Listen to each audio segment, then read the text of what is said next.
तो बढ़ते हैं आज के पहले क्वेश्चन की ओर।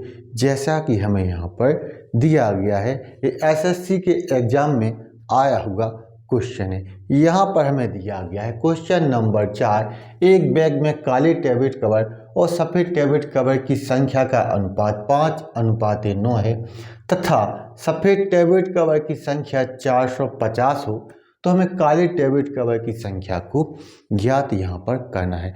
तो यहाँ पर जो हमें दिया गया है वो यह है कि ब्लैक और वाइट टैबलेट कवर की संख्या का अनुपात हमें क्वेश्चन में 5:9 हमें यहाँ पर दिया गया है। अब यहाँ पर ऐसा होता है कि जो पहले होता है उसका मान पहले होता है, जो बाद में होता है उसका मान बाद में होता है। जैसे कि यहाँ पर ब्लैक पहले है इसलिए इसका मान यहाँ पर पहले है और वाइट बाद में है इसलिए उसका मान यहाँ पर बाद में है। अब क्वेश्चन में हमें यहाँ पर दिया गया है कि वाइट टैबलेट कवर की संख्या 450 है। तो ये 450 जो दिया गया है किसका मान है? ये वाइट का मान है, यानी कि यहाँ पर ये 9 यूनिट का मान है, इसलिए आप इसको 9 से डिवाइड करेंगे। ये 450 9 यूनिट का मान है, इसलिए आप इसको 9 यूनिट से डिवाइड करेंगे। अब क्वेश्चन में यह देखो कि हमें यहाँ पर ज्ञात क्या करना है। तो हमें यहाँ पर ब्लैक का मान निकालना है, यानी कि हमें 5 यूनिट का मान ज्ञात करना है, इसलिए आप इसको 5 से मल्टीप्लाई करेंगे, गुणा करेंगे। जिसका मान दिया जाता है उससे आप डिवाइड करते हैं और जिसका मान ज्ञात करना होता है उससे आप मल्टीप्लाई करते हैं। इस बात को आपको यहाँ पर समझना होगा। तो क्वेश्चन में हमें 9 यूनिट का मान देकर 5 यूनिट का मान हमसे पूछा जा रहा है। तो इसको आप सॉल्व करो।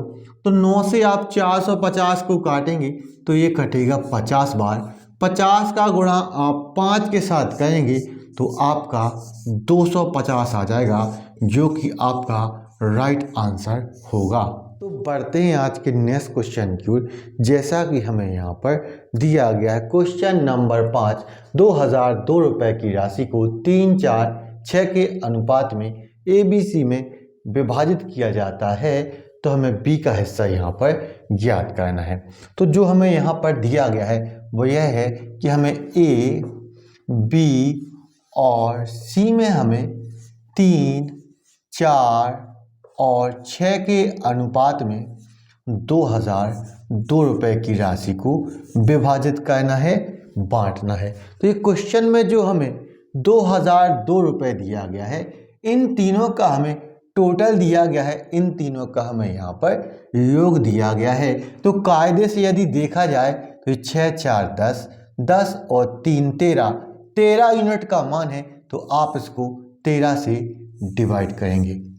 ये 2002 है, 13 यूनिट का मान है, इसलिए आप इसको 13 से डिवाइड करो। अब क्वेश्चन में यह देखो कि हमसे यहाँ पर क्या पूछा जा रहा है। तो हमसे यहाँ पर पूछा जा रहा है B का हिस्सा, यानी कि हमसे यहाँ पर 4 यूनिट का मान पूछा जा रहा है, इसलिए आप इसको 4 से मल्टीप्लाई करेंगे, गुणा करेंगे।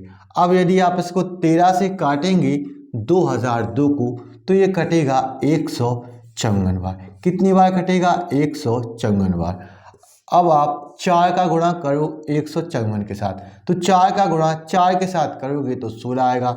16 का आप यहाँ पर 6 रखेंगे, 1 हासिल। अब आप 4 का गुणा 5 के साथ करोगे, 4 का गुणा 5 के साथ करोगे तो 20, 20 और 1 21, 21 का आप यहाँ पर 1 रखेंगे और आपकी 2 हासिल आ जाएंगी।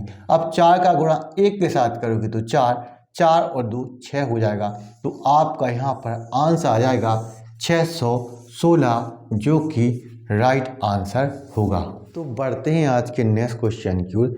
जैसा कि हमें यहाँ पर दिया गया है क्वेश्चन नंबर 6, एक धनराशि को ABCD में 10, 4, 8, 5 के अनुपात में विभाजित किया जाता है।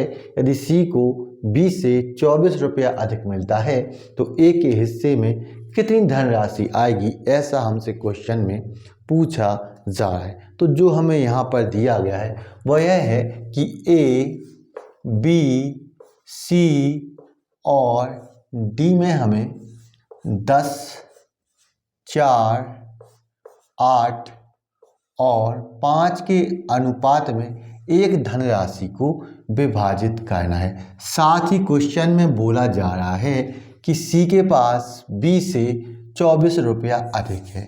क्वेश्चन में बोला जा रहा है कि सी के पास बी से 24 रुपया अधिक है। तो यहाँ पर सी के पास बी से कितना रुपया अधिक है? सी के पास 8 है, बी के पास 4 है, यानी कि सी के पास बी से 4 यूनिट पैसा अधिक है। यानी कि क्वेश्चन में 24 दिया गया है, ये 4 यूनिट का मान है, इसलिए आप इसको 4 से डिवाइड करो। अब क्वेश्चन में ये देखो कि हमसे यहाँ पर क्या पूछा जा रहा है।